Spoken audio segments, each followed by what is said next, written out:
The only reason that we have a rightful aversion to Jeffrey Epstein is because of Christianity.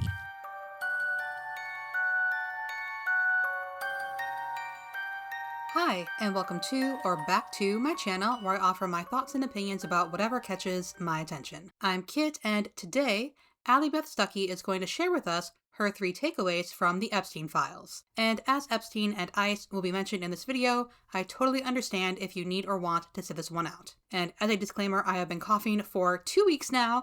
I'm very much over it. I've gotten over the cold portion that kicked in halfway through, but the cough still remains, so if I sound a bit weird, that is why. So, am I shocked by her takeaways? Yes and no. Though I am aware that Allie and friends are grifters who say whatever is needed for payday, I did think that maybe this would be different. And I was wrong. Maybe I wasn't so naive as to think Allie would suddenly embrace feminism, but what I didn't expect was any of this. But I should have. And I would like to say, before we get into all this, it is so weird to me how she opens her video with an advertisement for her Share the Arrows event. It's like it's business as usual. Was this not something conservatives have been wanting for years now? And they finally get it and they're just like, anyway. And at that, I'm very curious about what Allie's reaction would have been if Trump hadn't been mentioned in connection with Epstein.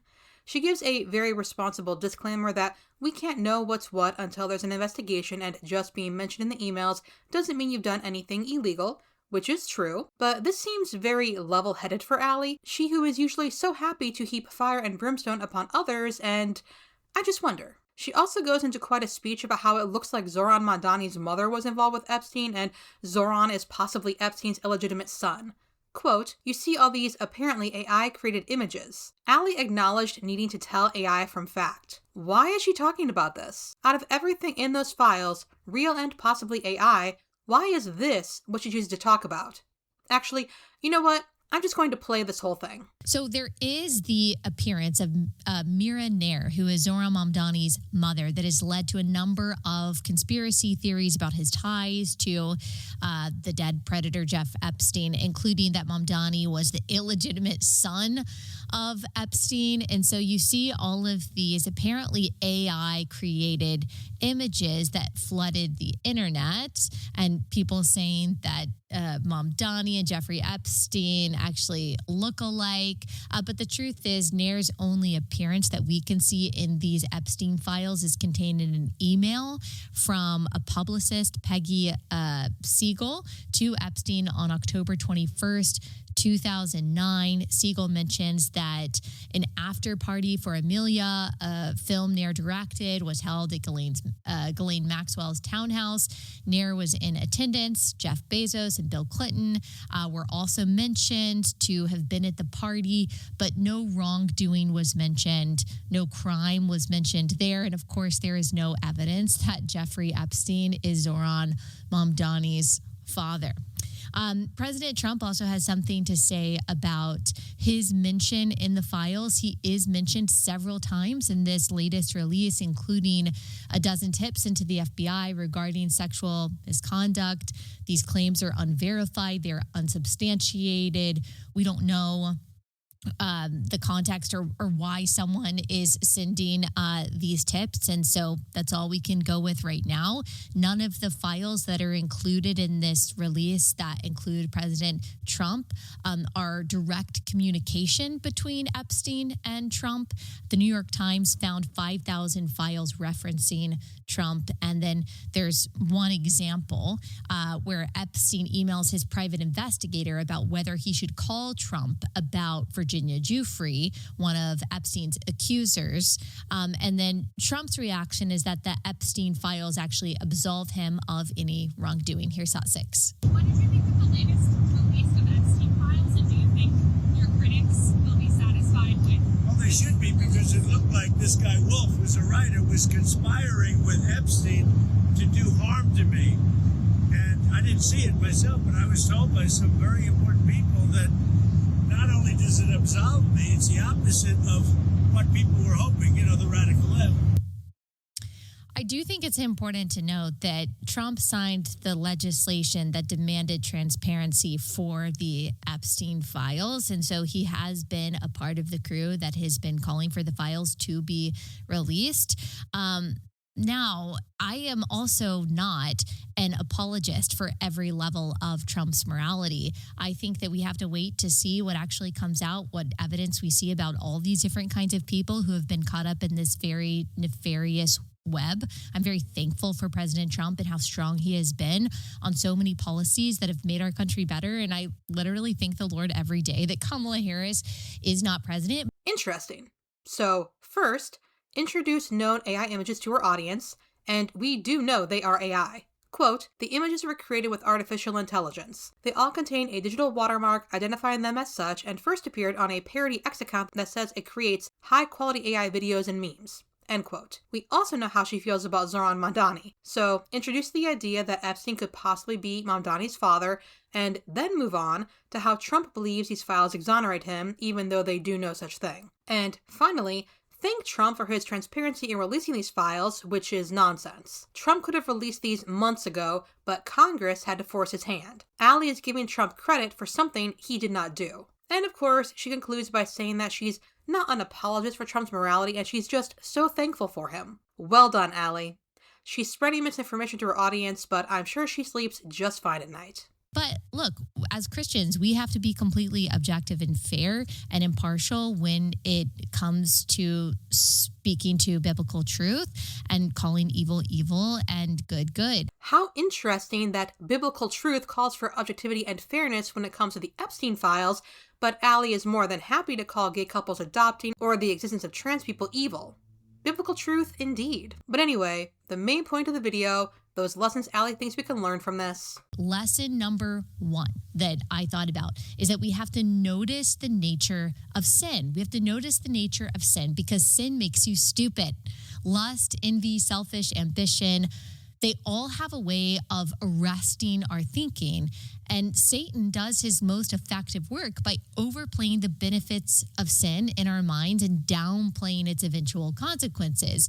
And these powerful people in science, medicine, business, finance, and politics all got caught up in Epstein's web, and they were enticed by this promise of connection and greater power and maybe unfettered pleasure in a lot of cases. And some of them probably didn't intend to be involved in a criminal enterprise, but little by little and small justification by small justification, they found themselves connected to an evil person.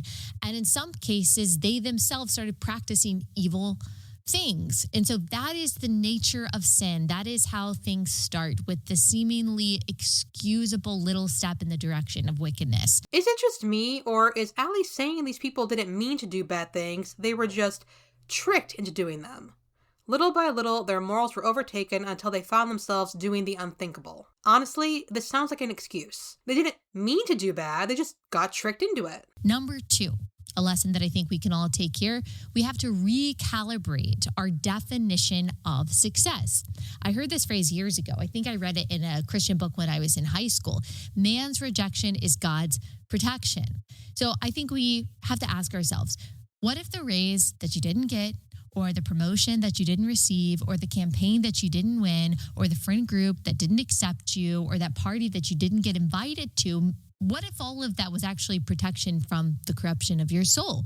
What if God knew that that thing that you wanted and that you felt like you deserved would actually end up harming you and hindering you spiritually? Maybe that promotion or that party wasn't going to put you in the echelon of Epstein, but maybe it was going to put you in cahoots with the wrong people. Maybe it was going to encourage pride or covetousness in you.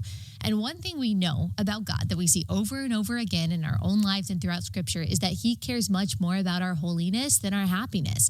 And He will stop at absolutely nothing to accomplish His will. Jesus' words have come to mind many times over the last few days as I'm seeing all of these emails and the commentary on it. And I think about this passage. Again, I tell you, it is easier for a camel to go through the eye of a needle than for a rich person to enter the kingdom of God. That's Matthew 19:24. And also, but those who desire to be rich fall into temptation, into a snare, into many senseless and harmful desires that plunge people into ruin and destruction. For the love of money is a root of all kinds of evils. It is through this craving that some have wandered away from the faith and pierced themselves with many pangs. That's 1 Timothy 6:9-10. Now, caveat, that does not mean that wealth is inherently evil or that we shouldn't earn money for our work. We read that in 1 Timothy 5:18. Of course, the Proverbs are full of advice for how to be wise with our money so that we can provide for our families and be generous with others. And Jesus also makes clear in Matthew 19, after saying that it's difficult for a rich person to go to heaven, that with God, all things are possible. Our salvation is not about our bank account. It's based solely on God's mercy. That's Romans 9:16. However, what we do see here is that the seeking of wealth and power for the sake of wealth and power has a way of crowding out godly affections and replacing those affections with idolatry. So we should thank the Lord for what he gives and what he takes away, knowing that his glory and our holiness is ultimately his goal. So we recalibrate the definition of success. What if people just have morals and principles regardless of their income level? There is no world in which raping children becomes okay because you're just so high up in the upper echelon. They knew what they were doing, they weren't fooled, they weren't tricked, they were okay with it. They just didn't think they would get caught. I do love, though, that Allie makes sure to caveat that money isn't the problem. Number 3. We should be grateful for a Christian civilization. Now, this might sound scandalous, what I'm about to say at first, but it is true. The only reason that we have a rightful aversion to Jeffrey Epstein is because of Christianity. Disgust toward pedophilia and preying upon minors is not self-evident. It is not universal.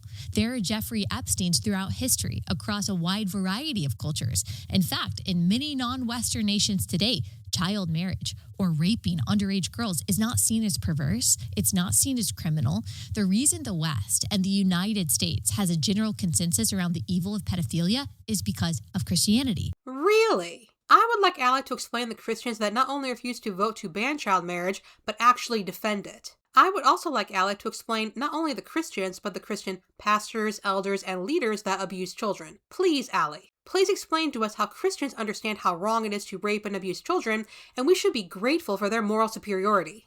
There's this book that if you listen to this show or you've seen me give a speech, you've probably heard me talk about it. And it's by Owen Backey. He's a historian, and it's called When Children Became People. And he analyzes the dehumanization of babies and children in the ancient Roman Empire. They were aborted. They were left to die via something called exposure in the wilderness. They were slain after birth. They were used as labor. They were sold as prostitutes. And it's because they didn't possess the physical strength that was lauded by Rome, and they didn't possess the full intellect or the logos that was lauded by Greece. So they were treated as kind of subhuman. And it wasn't until Christians introduced the world to the Imago Dei and preached this radical message of equality before our Creator that slowly but surely the world changed how it saw children. Not as animals, but as these vulnerable people in need of extra protection. Or science improved and we realized children are a different life stage and not just small adults. Sorry to burst anyone's bubble, but I don't trust anything Allie says. Not in the least because she credits Christianity with everything, including inventing love, and now apparently childhood. And so these people, these Christians who worshiped a God who came to earth as an embryo and was heralded by the angels as a newborn, changed how the world valued children. Plus, it's important to note that unlike Islam, a dig at another religion, very Christian. The model for marriage in the Bible from the very beginning is between one man and one woman who are immediately primarily tasked with being fruitful and multiplying, which can only be done post-puberty. That's such an incredibly stupid thing to say. I got my period when I was 11. Would it have been okay for me to get married at that age? One of my aunts got hers at 9. Would that have been okay? After all, we would have been post-puberty, so no problem, right? So inherently within Christianity is this model of sexuality that is only to be within the bounds of marriage between one man and one woman. This is the standard that Christianity sets. So the revulsion to Jeffrey Epstein and his ilk, whose actions are incredibly common throughout history, is actually evidence of the vestiges of the Christian conscience that forged the West and inspired the words that we read in the Declaration of Independence. We hold these truths to be self-evident that all men are created equal. However, the problem is that these truths are not actually self-evident. They are sacred. They are revealed to us not by common sense, but actually by our Creator. And we can know for sure that as we lose our Christian conscience in America and as we move away from the Creator, all the things that we take for granted will soon be lost. I don't know if she realizes this, I assume not, but Allie just told us that if she didn't believe in God, she would be okay with rape, murder, pedophilia, but since she does, she understands it's wrong. Because how does she not realize how, honestly, frightening that is to hear? Your morals are dependent on a belief in a higher power? I don't need the threat of hell or a God to tell me that I shouldn't harm people. That is something I know within my bones. And I'd be willing to bet that most people know that as well. And honestly, it's those that need a God to tell them, hey, don't do that, other people matter too, that are the scary ones. The dignity of children, the honoring of marriage and the family, impartial justice, the entire concept of human rights. Now, we already see that in so many cases, but it's only going to get worse. And that is why Christians have to carry this baton that we have been carrying for 2,000 years of caring for the most vulnerable, of seeking true impartial justice for those who oppress the vulnerable and those who do wickedness. And so Christians should care about this. Some people ask, why should we care about this? I have some painful doubts about the good in the world the Allie Beth Stuckey variety of Christian does. So far as I can tell, her idea of human rights is advocating for them to be removed from people she doesn't like. And that list is long. And it's really something that Allie is over here telling us that Christians are the reason we know that Jeffrey Epstein and his associates did was wrong. But also, Christians are asking why they should care. Which is it? It can't be both. And it's a lot, and it's overwhelming, and it might feel like it has nothing to do with us, but justice should always matter to the Christian. Children should always matter to the Christian. Ephesians 5:11 tells us a lesson that we should all take to the bank, and that is take no part in the unfruitful works of darkness, but instead expose them. All right, speaking of people exposing darkness, we've got Nicki Minaj, of all people. Watching Allie Beth Stuckey work is truly a masterclass in something. She doesn't even spare a second thought to things she likes or believes in. If you say the right words, reinforce what she believes, you're golden. Doesn't matter what you do, it doesn't matter if you lie, Allie will run interference for you if you just support what she supports. And it is so, so disgusting. Okay, so we've got some celebrities with this ice out pin on. It's kind of like the same thing a few years ago. Remember, like the Time's Up? I wonder if there's a company that makes these and passes these out. Look, we've got Justin Bieber and we've got Hailey Bieber. And I just want to say one thing before we move on, because I watched them on the red carpet. Why do they seem like they don't like each other? Why do they seem like they don't like each other? I just think it's weird. And he doesn't, I don't know. They just don't seem happy. And a lot of people are unhappy when they're outsourcing their compassion to social justice causes. I don't know if that has anything to do with it. I think they also claim to be Christians. I would love to see more of that on display, like a Jesus wins pin. That would be cool. But instead, we have Hailey Bieber not only supporting the abolishing of ICE, who is daily rounding up sex criminals who have no right to be here. I forgot the other favorite. If something looks right, it is right. If not, it's not. Allie thinks Justin Bieber and Hailey Bieber look unhappy. Coincidentally, they're wearing pins she disagrees with, and it makes people unhappy when they're outsourcing their compassion to social justice causes, whatever that even means, author of Toxic Empathy, who also told us in the same video that Christians believe human rights are important and also she is full of shit. ICE is not daily rounding up sex criminals who have no right to be here. Of course, this is the same woman who wanted to see videos of ICE showing compassion and kindness. Sorry, Allie. Those videos don't exist because ICE isn't here to show compassion and kindness. It's here to deport as many people as possible, as quickly as possible, by whatever underhanded means necessary. And shockingly, when that happens, tragedy happens. But Allie doesn't care about that. No, she's more concerned about what pins people are wearing on the red carpet and why aren't there Jesus pins? That would be cool. Allie is just and I don't believe for 1 second she doesn't know what she's doing. That's pretty much it, but I do want to share Celeste Davis of Matriarchal Blessings post. There is one word that explains how so many men could be in the Epstein files. So why is no one saying it? I would like to read it, but I can't stop coughing, so I'll just link it below. The word is patriarchy though, and I know Allie will never acknowledge that. And that's it for this video. My socials and Patreon are linked below along with sources and resources. I would like to thank everyone for watching through to the end, and of course, I would like to give extra thanks to my patrons. Have a wonderful day, do something that would upset Allie, which, depending on who you are, could be something as simple as existing. And I'll see you in the next one.